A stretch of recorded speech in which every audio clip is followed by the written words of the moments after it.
اس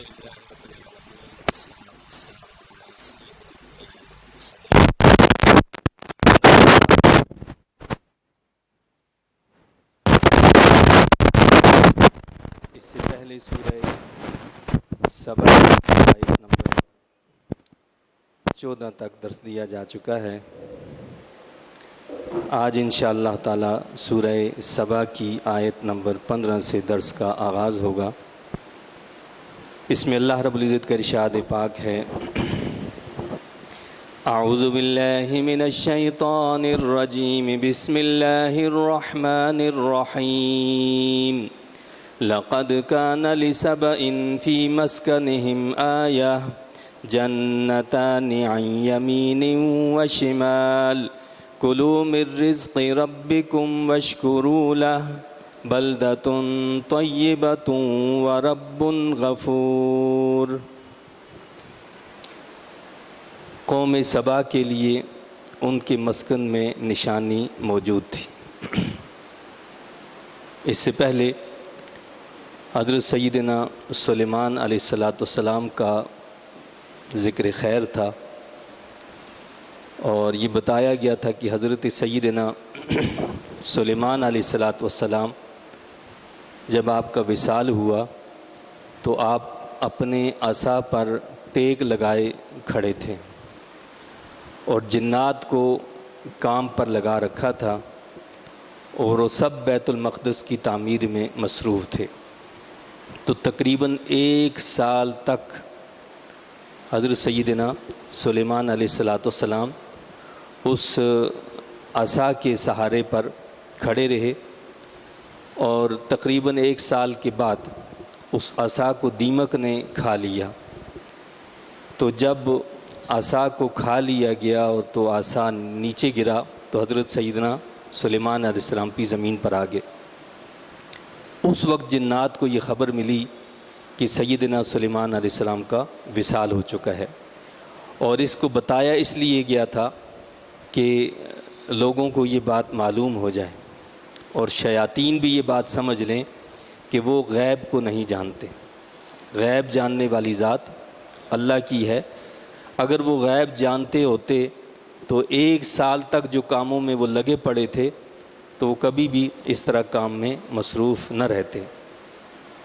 اور یہاں یہ بات بھی بتائی گئی تھی کہ اس سے یہ بات واضح ہوئی کہ اللہ کے جو نبی ہیں وہ زندہ ہوتے ہیں، یعنی ان کے اجسام جو ہیں ان کو زمین نہیں کھاتی، ان کے جسم کو زمین نہیں کھاتی۔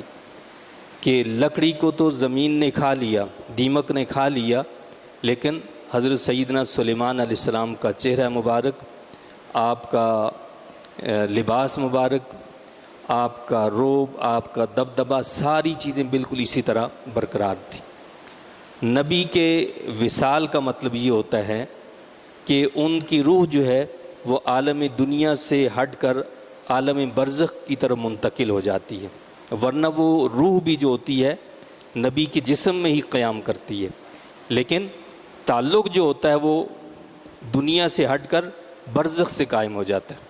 یعنی نبی کا وصال، نبی کی وفات کیا ہے کہ وہ روح کا تعلق جو دنیا سے تھا وہ دنیا سے ہٹ کر برزخ کے ساتھ منسلک ہو گیا، ورنہ اللہ تعالیٰ نے اپنے نبیوں کو جسمانی زندگی عطا فرمائی ہے۔ اور قرآن میں شہداء کا ذکر اللہ نے فرمایا ہے، جن کا 3 درجہ ہے، النبیین و صدیقین و شہداء۔ 3 درجے کا جو طبقہ ہے اس کے بارے میں کیا فرمایا کہ وہ زندہ ہیں، بل احیاء ولکن لا تشعرون، لیکن تمہیں شعور نہیں ہے۔ بلکہ اتنی بات نہیں فرمائی، کیا فرمایا کہ بل احیاء عند ربہم یرزقون، وہ زندہ ہیں، اللہ کے یہاں ان کو رزق بھی دیا جاتا ہے۔ لیکن ظاہر ہے کہ عالم دنیا کے معاملات الگ ہوتے ہیں اور عالم برزخ کے معاملات الگ ہوا کرتے ہیں، تو وہ معاملات جو برزخ سے تعلق رکھتے ہیں ان کو ہم نہ دیکھ سکتے ہیں نہ ہم ان کو سمجھ سکتے ہیں۔ تو اسی طرح اللہ کے نبی صلی اللہ علیہ وسلم نے بعض احادیث میں یہ بیان فرمایا کہ فلاں موقع پر میں نے اس طرح دیکھا اور میں نے پوچھا کہ یہ کون ہے، تو بتایا کہ یہ عیسیٰ ابن مریم ہیں۔ اور اسی طرح حضرت موسیٰ علیہ السلام کے بارے میں ایک وادی سے گزرتے ہوئے آپ صلی اللہ علیہ وسلم نے فرمایا کہ گویا میں موسیٰ علیہ السلام کو دیکھ رہا ہوں کہ وہ اس طرح تلبیہ پڑھ رہے ہیں، لبیک اللہم لبیک کے کلمات الفاظ ادا کر رہے ہیں۔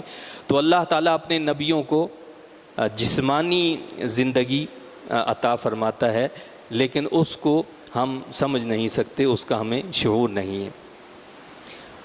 اب یہاں جو بات بتائی گئی ہے وہ قوم سبا کے حوالے سے ہے۔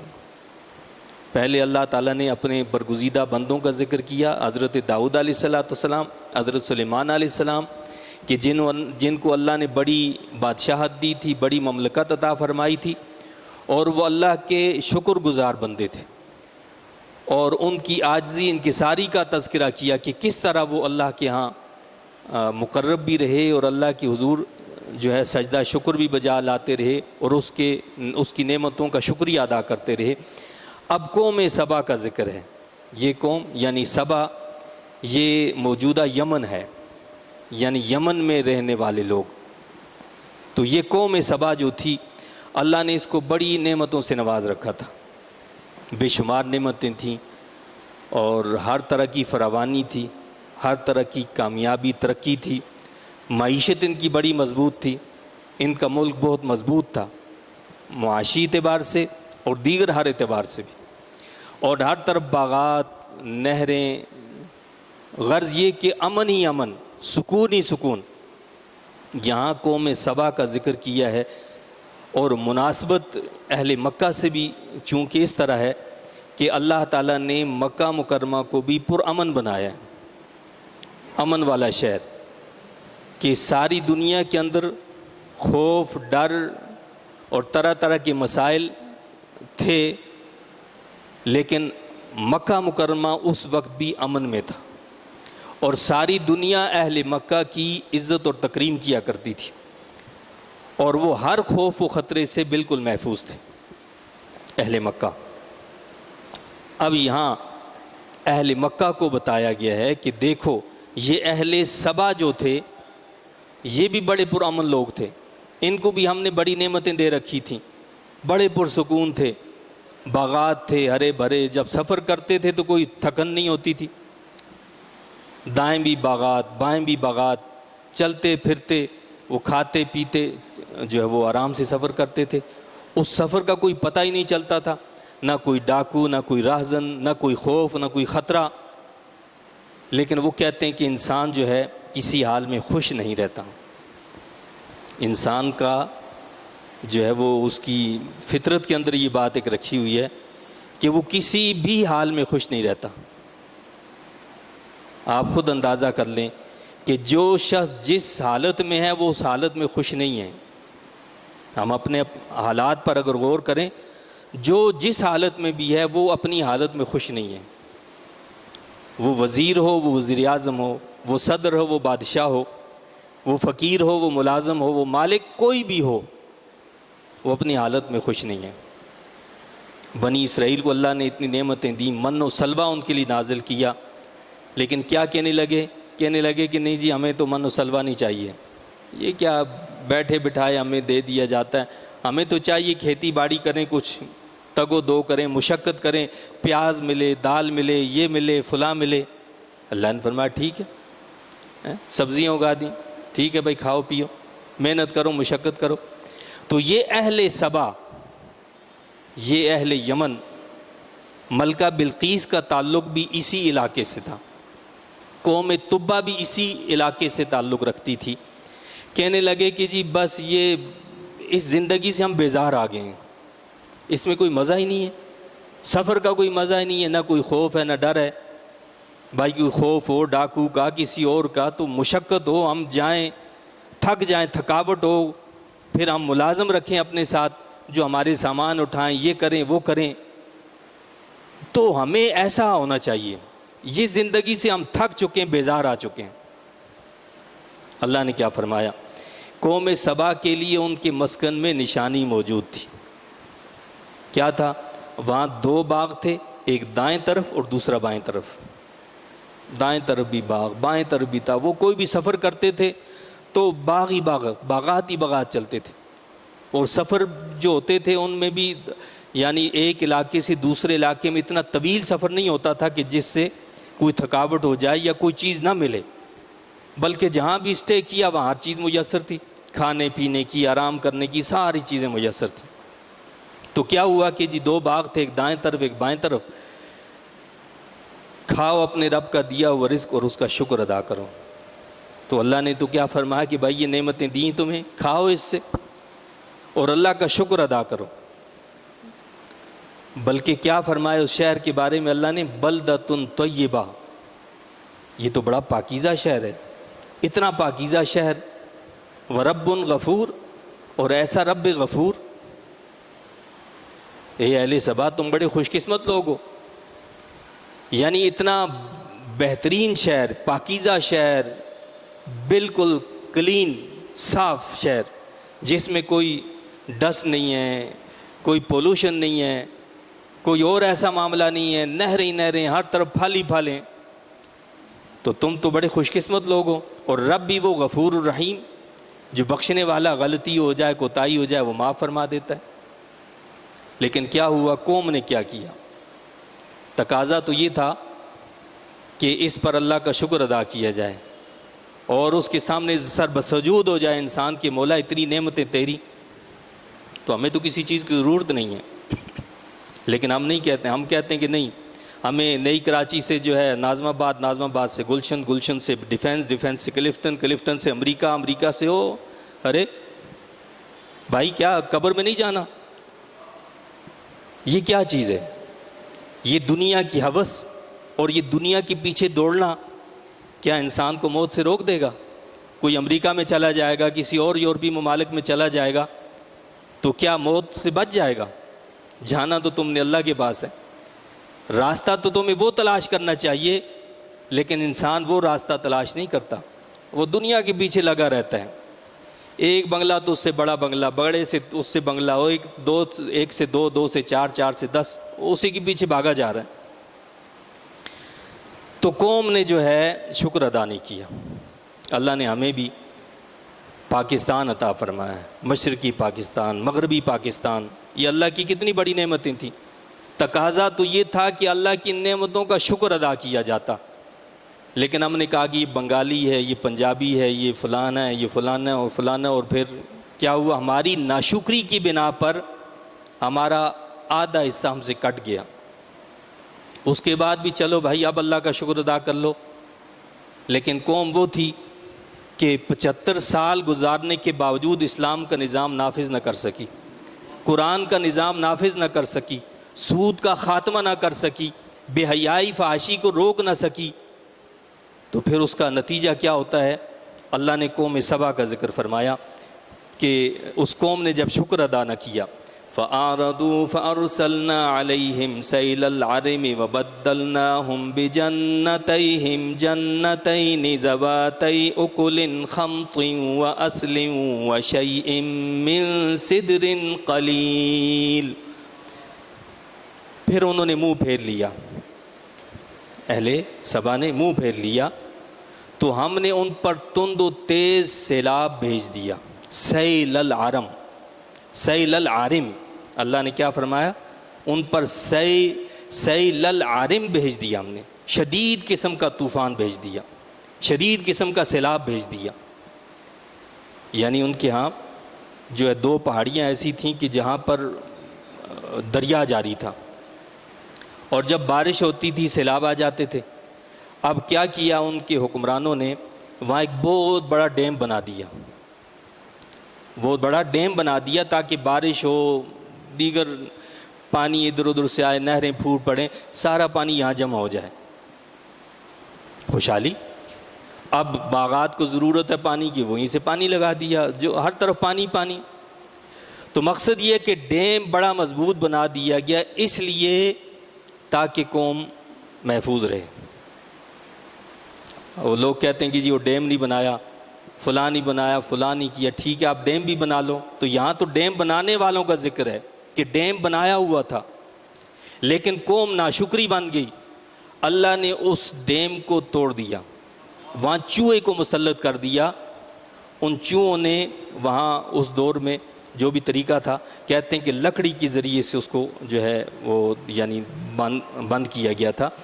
تو اس لکڑی کے اندر اللہ تعالیٰ نے چوہے کو لگا دیا، چوہے نے اس لکڑی کو کاٹا اور وہ ڈیم ٹوٹ گیا۔ جب وہ ڈیم ٹوٹا تو ساری قوم تباہ ہو گئی، اس قوم کو ہلاک کر کے رکھ دیا اللہ تعالیٰ نے۔ سیلاب آیا، طوفان آیا اور ساری قوم ہلاک ہو گئی، اس مال مویشی سب کچھ تباہ ہو گیا۔ تو کیا فرمایا کہ پھیر لیا انہوں نے منہ، تو ہم نے ان پر تند و تیز سیلاب بھیج دیا، اور ہم نے بدل دیا ان کے 2 باغوں کو ایسے 2 باغوں سے جن کے پھل ترش اور کڑوے تھے۔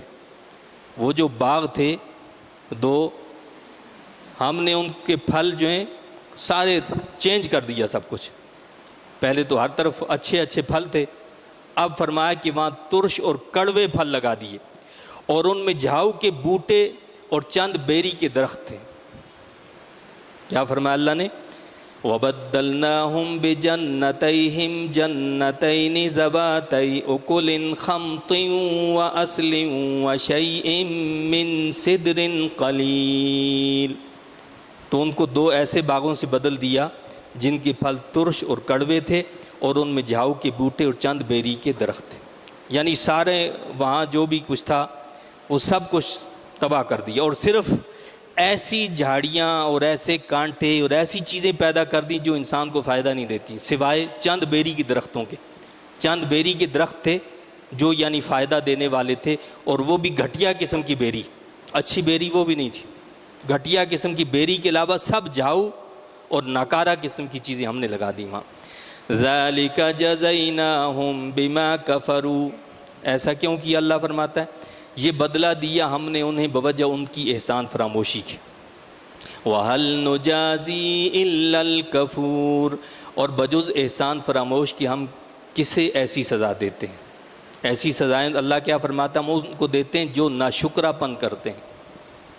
تو آج ہمارا پورا ملک جو ڈوبا ہوا ہے، یہ سیلابوں کا، طوفانوں کا، نقصانات کا جو ہم ہر طرف سے ہماری طرف آ رہے ہیں، یہ ساری چیزیں اللہ کی ناراضگی کی ہمارے لیے علامتیں، نشانی ہیں، ہمارے لیے عبرت ہے کہ ہم توبہ کریں، استغفار کریں، معافی مانگیں اللہ تعالیٰ سے۔ اس کے لیے کوئی چیز مشکل نہیں ہے۔ ابھی بھی اس کی کرم نوازی ہے کہ ابھی تو اس نے کوئی بند نہیں توڑا ہمارا، ابھی تو کسی سمندر کو باہر نہیں نکالا۔ یہ تو صرف چھوٹے موٹے سیلاب جنہوں نے پورے ملک کو اس طرح گھیر لیا کہ کہنے والے یہ کہتے ہیں کہ طوفان نوح کے بعد اگر اتنا بڑا طوفان کسی کو کہا جا سکتا ہے تو وہ طوفان ہے جس کا آج ہم شکار ہیں، جو اہل پاکستان جس کا شکار ہیں، کہ کروڑوں لوگ جو ہیں اس سے متاثر ہوئے ہیں، لاکھوں جانیں جو ہیں جا چکی ہیں، اور مالی نقصانات کا ابھی تک کوئی اندازہ ہی نہیں ہے، اتنا نقصان ہوا ہے۔ لیکن ہم ہیں کہ سدھرنے کے بجائے، سیدھے ہونے کے بجائے ہماری چال وہی ہے، اور 2 قدم آگے چلے گئے۔ ان ساری چیزوں کو دیکھ کر تو ہمیں انسان بن جانا چاہیے، بلکہ انسان نہیں مسلمان بن جانا چاہیے۔ مسلمان کا مقام تو بہت بلند ہے، لیکن ہم انسان بننے کے لیے تیار نہیں ہیں۔ ذخیرہ اندوزی کا یہ عالم ہے کہ ایک طرف یہ بلا، یہ وبا خود ہم آنکھوں سے دیکھ رہے ہیں کہ یہ مال و اسباب بھی جا رہا ہے، جانیں بھی جا رہی ہیں، لیکن آپ دیکھیں مہنگائی کا طوفان۔ ہمیں تو چاہیے تھا یہ کہ ہم نکل کر ان کی مدد کریں۔ وہ چیز جو 5 روپے کی تھی، وہ 5 روپے والی ہم نے 500 کی کر دی، 5 روپے والی چیز 500 کی کر دی۔ کیا یہ قبر میں جائے گا یہ پیسہ؟ اور اتنا خوف بھی نہیں ہے کہ وہ طوفان جس کا شکار آج ہمارے وہ بھائی ہیں، کل وہ ہمارے اوپر بھی وہ وقت آ سکتا ہے، کل ہم بھی اس کا شکار ہو سکتے ہیں۔ تو یہ سب کیا چیز ہے؟ یہ سب اس بات کی علامت ہے کہ ہم سدھرنے کے لیے تیار نہیں، اور ہم اللہ کے عذاب کو مزید دعوت دے رہے ہیں کہ تیرا عذاب آئے اور آئے۔ اور دوسری طرف صورتحال یہ ہے کہ اگر کوئی سیلاب زدگان کی مدد کر رہا ہے اور جن لوگوں کو وہ مال دیا جا رہا ہے کہ ان مستحقین تک پہنچایا جائے، تو ہماری صورتحال یہ کہ ہم ان تک پہنچانے کے بجائے اپنے گھروں کو بھر رہے ہیں، اپنے کارکنوں کو بھر رہے ہیں، اپنے عزیزوں کو بھر رہے ہیں، اور اس طرف کوئی نظر ہی نہیں جا رہی۔ اللہ تعالیٰ اس قرآن میں واضح طور پر ہمیں ساری باتیں بتا رہا ہے۔ تو قوم سبا کا ذکر کر کے ہمیں بتایا کہ ہم نے یہ بدلہ ان کی احسان فراموشی پر دیا، ایسا ہم نے اس لیے کیا کہ انہوں نے ہمارا شکر ادا نہیں کیا۔ وَجَعَلْنَا بَيْنَهُمْ وَبَيْنَ الْقُرَى الَّتِي بَارَكْنَا فِيهَا قُرًى ظَاهِرَةً وَقَدَّرْنَا فِيهَا السَّيْرَ، اور ہم نے بسات دی تھی ان کے درمیان اور ان شہروں کے درمیان جن میں ہم نے برکت دی تھی کئی اور بستیاں سر راہ، اور ہم نے منزلیں مقرر کر دی تھیں ان میں آنے جانے کی۔ یعنی مقصد یہ ہے کہ جب وہ سفر کرتے تھے تو ان کو کوئی مشکل پریشانی نہیں ہوتی تھی، ہر جگہ جہاں اسٹے کرتے تھے ہر چیز موجود تھی، وہاں رہائش بھی موجود تھی، کھانے پینے کی چیزیں بھی موجود تھیں، یہ ساری چیزیں ہم نے ان کو دے رکھی تھیں۔ سیروا فیہا لیالی وایاما آمنین، سیر و سیاحت کرو ان میں جب چاہو، رات یا دن کے وقت امن و امان سے، رات ہو یا دن کوئی خوف و خطرہ نہیں ہے، آرام سے تم سفر کر سکتے ہو، کسی ڈاکو راہزن کا کوئی خوف و خطرہ نہیں۔ فَقَالُوا رَبَّنَا بَاعِدْ بَيْنَ أَسْفَارِنَا وَظَلَمُوا أَنفُسَهُمْ، قوم نے کیا کہا، نہیں مولا ہمیں تو یہ ساری چیزیں نہیں چاہیے، یہ کیا راحت اور یہ آسانی، ہم تو مشقت والے کام کرنا چاہتے ہیں، ہمارے اندر بڑی طاقت ہے۔ کہنے لگے اے ہمارے رب دور دراز کر دے ہماری مسافتوں کو، یہ کیا چھوٹی چھوٹی مسافتیں، ہمیں دور دراز کر دیا جائے، یہ بستیاں دور ہوں، یہاں قریب قریب کوئی جگہ نہ ہو، جب ہم سفر کریں تو راستے میں کوئی کھانے پینے کی اشیاء نہ ہو، وہاں کوئی اسٹے کرنے کی جگہ نہ ہو، دور دراز کا سفر ہو، اے ہمارے رب دور دراز کر دے ہماری مسافتوں کو۔ یہ کہہ کر انہوں نے اپنی جانوں پر ظلم کیا، یہ کہہ کر کیا کیا انہوں نے، اپنی جانوں پر خود ظلم کیا۔ وَظَلَمُوا أَنفُسَهُمْ فَجَعَلْنَاهُمْ أَحَادِيثَ وَمَزَّقْنَاهُمْ كُلَّ مُمَزَّقٍ، پس ہم نے انہیں افسانہ بنا دیا اور ہم نے ان کی جمعیت کو پارا پارا کر دیا۔ پہلے سب مل کر رہنے والے وہ لوگ تھے اور ہم نے ان کو افسانہ بنا دیا، قصے کہانیاں بنا دیا۔ اہل عرب بیٹھ کر اہل سبا کی کہانیاں سنایا کرتے تھے ایک دوسرے کو کہ اہل سبا ایسے لوگ تھے، اللہ نے یہ نعمتیں دی تھی، یہ تھا وہ تھا، تو ان کے قصے اور کہانیاں اہل عرب سنایا کرتے تھے۔ اللہ نے فرمایا کہ ہم نے ٹکڑے ٹکڑے کر دیا ان کو۔ ان فی ذلک لآیات لکل صبار شکور، سبا کی اس داستان میں عبرت کی نشانیاں ہیں ہر بہت صبر اور بہت شکر کرنے والے کے لیے۔ فرمایا کہ عبرت تو ہر ایک کے لیے ہے، لیکن اس عبرت سے فائدہ حاصل کرنے والے کون لوگ ہوتے ہیں؟ صبر کرنے والے اور شکر کرنے والے اس سے عبرت حاصل کرتے ہیں، اس سے فائدہ اٹھاتے ہیں۔ تو اللہ نے کیا فرمایا کہ ہم نے ان کی قوت کو پارا پارا کر دیا۔ آج ہماری قوت بھی ساری پارا پارا ہے، کہیں سیاسی پارٹیوں میں، کہیں مذہبی پارٹیوں میں، کہیں کسی اور اس میں وطنی ودلسنی اور پتہ نہیں کتنی چیزوں میں ہمیں بانٹ دیا گیا، تقسیم کر دیا گیا۔ یہ سب اللہ کی ناراضگی کی نشانیاں اور علامتیں کہ اس امت نے مل کر نہیں رہنا، کہیں کسی سیاسی لیڈر کے پیچھے ایک دوسرے کو ماریں گے، کہیں مذہبی لیڈر کے پیچھے ماریں گے، کہیں نسل کے نام پر ماریں گے، کہیں صوبے کے نام پر ماریں گے۔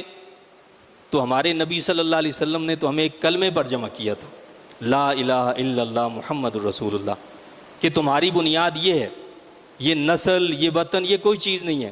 اگر یہ نسل اور وطن ہی کوئی چیز ہوتی تو اللہ کے نبی صلی اللہ علیہ وسلم ابو لہب کو اپنے سینے سے لگاتے، لیکن اللہ کے نبی نے ابو لہب کو سینے سے نہیں لگایا، جس کا نسلی تعلق تھا، خونی تعلق تھا، رشتہ تھا، اس کے لیے قرآن میں پوری سورہ لہب نازل ہو گئی۔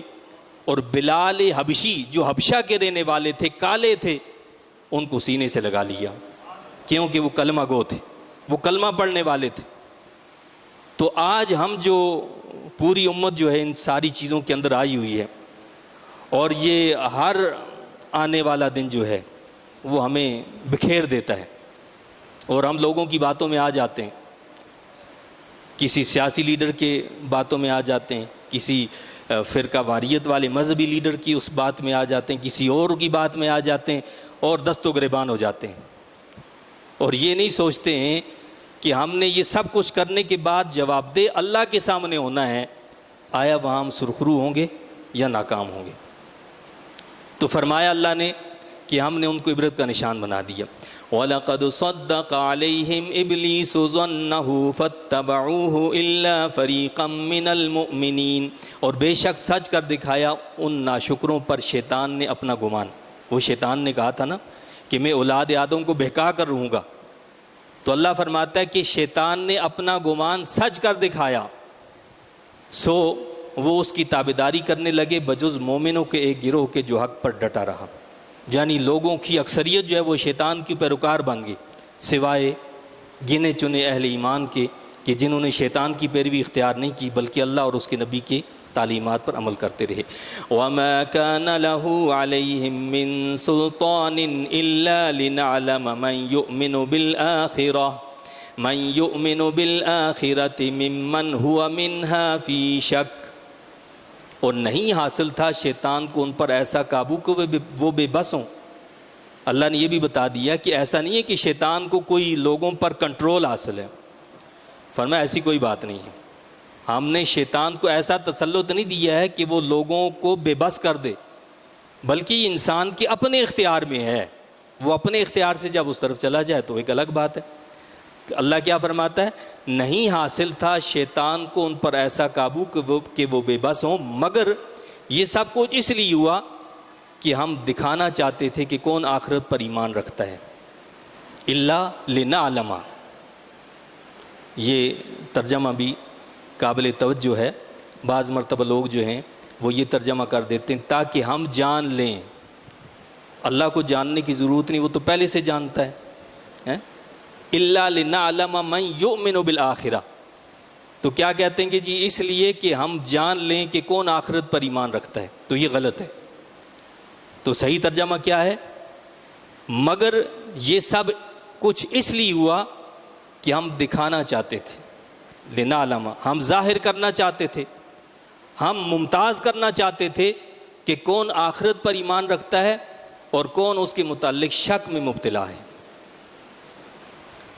کون شک میں مبتلا، یہ ہم ظاہر کرنا چاہتے لوگوں پر کہ پتہ چلے کہ یہ آخرت پر ایمان رکھنے والے اور یہ آخرت کے بارے میں شک رکھنے والے۔ وَرَبُّكَ عَلَى كُلِّ شَيْءٍ حَفِيظٌ، اور ہے اے حبیب آپ کا رب ہر چیز پر نگہبان۔ قُلِ ادْعُوا الَّذِينَ زَعَمْتُم مِّن دُونِ اللَّهِ، آپ فرمائیے مشرکو تم پکار دیکھو جنہیں تم اللہ تعالیٰ کے سوا اپنا معبود خیال کرتے ہو، لا يملكون مثقال ذرة في السماوات ولا في الأرض وما لهم فيهما من شرك وما له منهم من ظهير۔ یہ تو ذرا برابر کے بھی مالک نہیں ہیں، یہ جن کو اللہ کے سوا تم پوجتے ہو اپنا معبود جانتے ہو، کیا فرمایا؟ یہ تو ذرا برابر کے بھی مالک نہیں ہیں، نہ آسمانوں میں اور نہ زمین میں، اور نہ ان کا زمین و آسمان میں کچھ حصہ ہے، اور نہ ہی اللہ تعالیٰ کا ان میں سے کوئی مددگار ہے۔ اللہ کو کسی کی مدد کی ضرورت نہیں ہے، اور نہ یہ جن کو تم نے اپنا معبود بنا رکھا ہے یہ کسی چیز کے مالک ہیں۔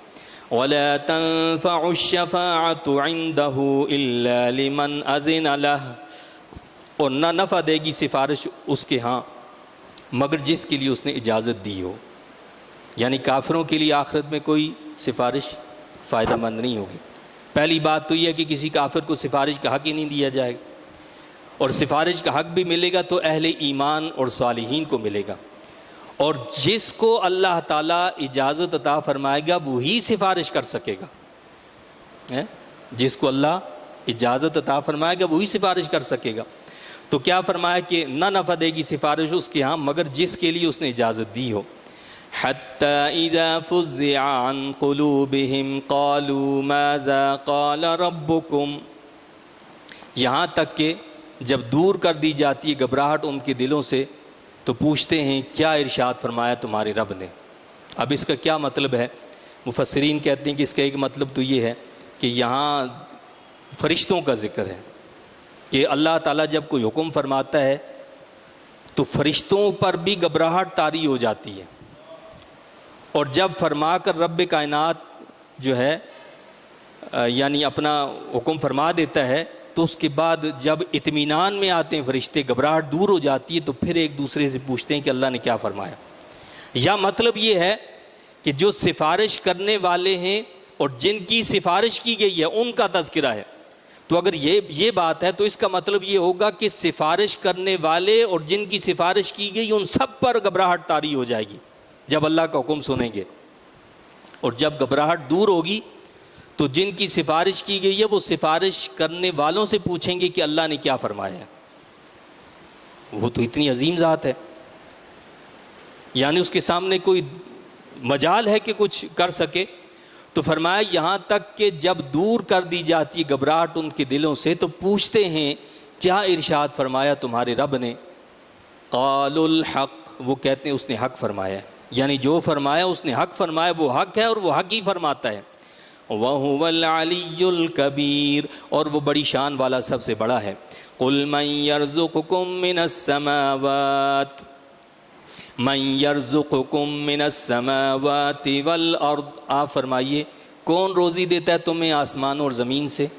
قُلِ اللَّهُ وَإِنَّا أَوْ إِيَّاكُمْ لَعَلَىٰ هُدًى أَوْ فِي ضَلَالٍ مُّبِينٍ، خود ہی فرمائیے اللہ، رزق کون دیتا ہے؟ اللہ، اور ہم یا تم دونوں میں سے ایک ہدایت پر ہے اور دوسرا کھلی گمراہی میں ہے۔ مقصد یہ ہے کہ تم انکار کرنے والے ہو آخرت کا، اللہ کا، اور ہم آخرت کا اور اللہ کا اقرار کرنے والے، تو دونوں تو صحیح نہیں ہو سکتے نا، دو میں سے ایک ہی صحیح ہوگا، یا تم صحیح ہوگے یا ہم صحیح ہوں گے۔ مقصد یہ ہے کہ ہم من جانب اللہ حق پر ہیں، خود ہی فرمائیے اللہ، اور ہم یا تم دونوں میں سے ایک ہدایت پر اور دوسرا کھلی گمراہی میں ہے۔ قُلْ لَا تُسْأَلُونَ عَمَّا أَجْرَمْنَا وَلَا نُسْأَلُ عَمَّا تَعْمَلُونَ، وہ نبی کریم صلی اللہ علیہ وسلم کو اور اہل ایمان کو برا بھلا کہتے تھے اور کہتے تھے جی یہ سب بے دین لوگ ہو گئے ہیں۔ فرمایا کیا فرمائیے تم سے باز پرس نہیں ہوگی ان جرموں کی جو ہم نے کیے ہیں، عَمَّا أَجْرَمْنَا، جو جرم ہم نے کیے ہیں ان کے بارے میں تم سے سوال نہیں کیا جائے گا، ان کے بارے میں ہم سے سوال کیا جائے گا، اور نہ ہم سے باز پرس ہوگی تمہارے کرتوتوں کی، تمہارے بارے میں ہم سے سوال نہیں ہوگا اور ہمارے بارے میں تم سے سوال نہیں ہوگا، یعنی تمہارے عمل کا تم سے پوچھا جائے گا اور ہمارے عمل کا ہم سے پوچھا جائے گا۔ قُلْ يَجْمَعُ بَيْنَنَا رَبُّنَا ثُمَّ يَفْتَحُ بَيْنَنَا بِالْحَقِّ، فرمائیے ہمارا رب ہم سب کو جمع کرے گا، پھر وہ فیصلہ کرے گا ہمارے درمیان حق و انصاف کے ساتھ۔ وَهُوَ الْفَتَّاحُ الْعَلِيمُ، وہی بہترین فیصلہ کرنے والا، سب کچھ جاننے والا ہے۔ قُلْ أَرُونِيَ الَّذِينَ أَلْحَقْتُمْ بِهِ شُرَكَاءَ كَلَّا، فرمائیے مجھے بھی دکھاؤ تو وہ شریک جنہیں تم نے اللہ کے ساتھ ملا دیا ہے، ہرگز ایسا نہیں، یعنی اللہ کے ساتھ کوئی ایسا شریک تم دکھا ہی نہیں سکتے جو اللہ جیسا ہو، اس کا کوئی ہمسر ہو۔ بل هو اللہ العزیز الحکیم، بلکہ فقط وہی اللہ ہے جو زبردست بڑا دانا ہے۔ وما ارسلناک الا کافۃ للناس بشیرا ونذیرا، إِلَّا كَافَّةً لِلنَّاسِ بَشِيرًا وَنَذِيرًا وَلَكِنَّ أَكْثَرَ النَّاسِ لَا يَعْلَمُونَ، اور نہیں بھیجا ہم نے آپ کو مگر تمام انسانوں کی طرف بشیر اور نذیر بنا کر، لیکن اس حقیقت کو اکثر لوگ نہیں جانتے۔ قرآن کی یہ آیت جو ہے یہ کھلا اور واضح اعلان کرتی ہے کہ محمد مصطفیٰ صلی اللہ علیہ وسلم جو ہیں وہ صرف اہل عرب کے لیے نہیں آئے یا کسی خاص زمانے کے لیے نہیں آئے، بلکہ کیا فرمایا؟ کافۃ للناس، تمام انسانوں کے لیے، قیامت تک کے تمام انسانوں کے لیے تشریف لائے، جب کہ اللہ کے حبیب علیہ الصلوۃ والسلام سے پہلے جتنے بھی انبیاء علیہ الصلوۃ والسلام آئے وہ کسی خاص قوم کی طرف آئے، خاص علاقے کی طرف آئے، خاص نسل کی طرف آئے اور خاص زمانے کے لیے آئے، خاص وقت کے لیے آئے۔ آج بھی بائبل کے اندر یہ بات لکھی ہے کہ حضرت عیسیٰ علیہ السلام نے فرمایا کہ مجھے اللہ تعالیٰ نے بنی اسرائیل کی بھٹکی ہوئی بھیڑیوں کی طرف بھیجا ہے۔ یہ بائبل کے اندر یہ بات آج بھی لکھی ہے۔ وہ صرف بنی اسرائیل کے لیے نبی بن کر آئے، لیکن اہل مغرب کو اس پر اپنا ماتم کرنا چاہیے کہ وہ آج بھی کہتے ہیں کہ انسانیت کا دین جو وہ عیسائیت ہے۔ اگر عیسائیت انسانیت کا دین ہوتا تو حضرت عیسیٰ علیہ السلام یہ کیوں کہتے کہ مجھے بنی اسرائیل کے لیے بھیجا گیا؟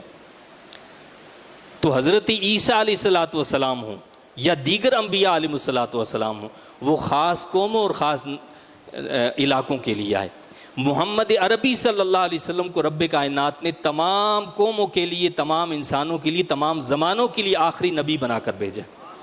اور صحیح مسلم کی حدیث ہے، اس میں یہ الفاظ استعمال کیے گئے کہ ارسلت الی الخلق کافہ، او کما قال علیہ السلام، فرمایا کہ مجھے تمام مخلوق کی طرف اللہ نے نبی بنا کر بھیجا ہے۔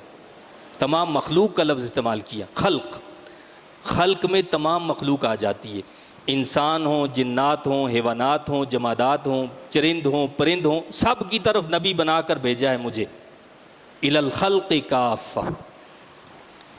اور اہل پاکستان بڑے خوش قسمت لوگ ہیں کہ 7 سپٹمبر، یہ ستمبر کا مہینہ ہے، 7 سپٹمبر کو پاکستان کی قومی اسمبلی کے اندر 1974 کے اندر قادیانیوں کو غیر مسلم قرار دیا گیا۔ یہ وہ چور دروازے سے داخل ہونے والے لوگ ہیں کہ جنہوں نے بڑے ہیلے بہانے کیے۔ ازہر یونیورسٹی آپ جانتے ہیں کہ اہل ازہر کا جو فتویٰ ہے وہ پوری دنیا کے اندر مانا جاتا ہے۔ سب سے پہلے تو انہوں نے کوشش کی کہ وہاں سے ہم کوئی ایسی چیز حاصل کر لیں کہ جس سے ہمیں لوگوں کو گمراہ کرنے کا کوئی نہ کوئی ثبوت مل جائے۔ انہوں نے اپنے چند لوگوں کو وہاں یونیورسٹی میں داخل کروایا، ایڈمیشن دلوایا پڑھنے کے لیے، اور سب سے پہلے وہاں یعنی 1939 میں 1939 کے اندر انہوں نے وہاں پر کیا کیا کہ وہ جو ان کے اسٹوڈنٹ تھے انہوں نے وہاں پر پڑھا، کلیت الدین کے اندر، اصول الدین کے اندر پڑھا، اور پڑھنے کے بعد انہوں نے وہاں 2 کتابیں لکھیں، یعنی تعلیمات احمدیہ اور یہ اس حوالے سے، اور پھر ان کو وہاں پر پھیلایا گیا۔ جب وہاں کے جو مفتی اعظم تھے ان کو ان کتابوں کی خبر ملی، انہوں نے ان کو پڑھا، تو انہوں نے تحقیقات کا حکم دیا کہ ان کے بارے میں تحقیق کی جائے کہ یہ کون لوگ ہیں، کہاں سے آئے ہیں، کیسے آئے ہیں۔ بہرحال ان کی ساری چیزیں، کتابیں، تمام عقائد کو جمع کیا گیا، نظریات کو جمع کیا گیا۔ اس کے بعد مفتی اعظم نے اس وقت فتویٰ دیا کہ یہ غیر مسلم لوگ ہیں، یہ دائرہ اسلام سے خارج ہیں، اور ان کو وہاں سے ازہر یونیورسٹی سے نکال دیا گیا۔ اور پھر الحمدللہ علماء کی کوششوں سے، کاوشوں سے 7 سپٹمبر کو پاکستان کی قومی اسمبلی نے 1974 کے اندر ان قادیانیوں کو غیر مسلم قرار دیا۔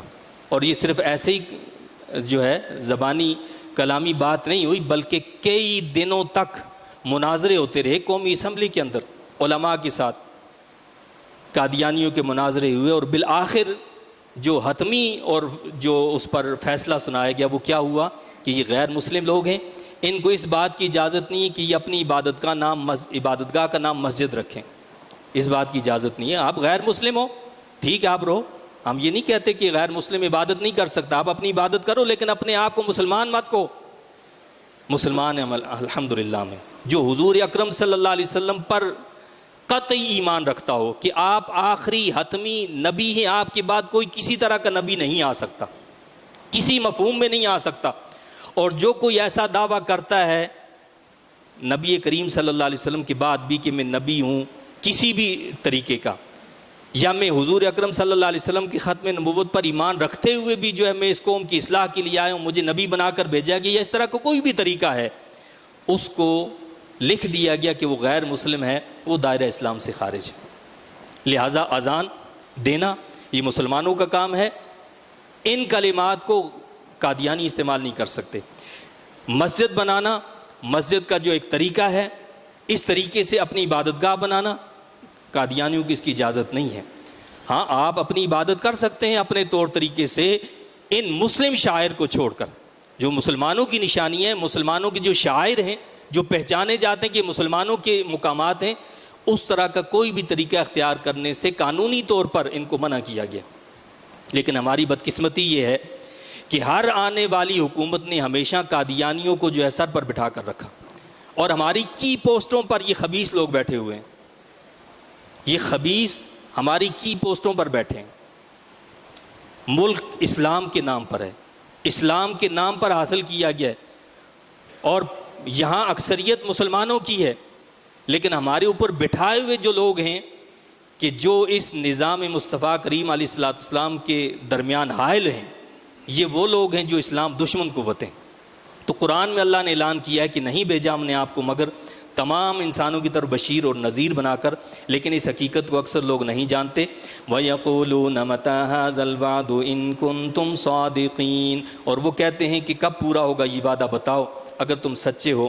قُل لَّكُم مِّيعَادُ يَوْمٍ لَّا تَسْتَأْخِرُونَ عَنْهُ سَاعَةً وَلَا تَسْتَقْدِمُونَ، فرمائیے اے منکرو، تمہارے لیے وعدے کا دن مقرر ہے، نہ تم اس سے ایک لمحہ پیچھے ہٹ سکو گے اور نہ ایک لمحہ آگے بڑھ سکو گے۔ یعنی کہتے تھے جی قیامت اور یہ عذاب کی جو باتیں آپ کرتے ہیں کہ جی یہ آ جائے گا، تو یہ آ کیوں نہیں جاتا؟ اللہ نے فرمایا کہ وہ آ کر رہے گا، قیامت آ کر رہے گی، اور جب اس کا وقت ہے وہ اپنے وقت مقرر سے نہ آگے بڑھے گا نہ پیچھے ہوگا۔ یہ وقت وہ جانتا ہے اور وہی اس کی حکمتوں سے واقف ہے۔ اللہ سے دعا التجا ہے کہ اللہ تعالیٰ مجھے آپ کو ہم سب کو قرآن و سنت کی تعلیمات کی سمجھ عطا فرمائے اور ان کے مطابق عمل کی توفیق عطا فرمائے۔ آمین۔ وآخر دعوانا ان الحمد للہ رب العالمین۔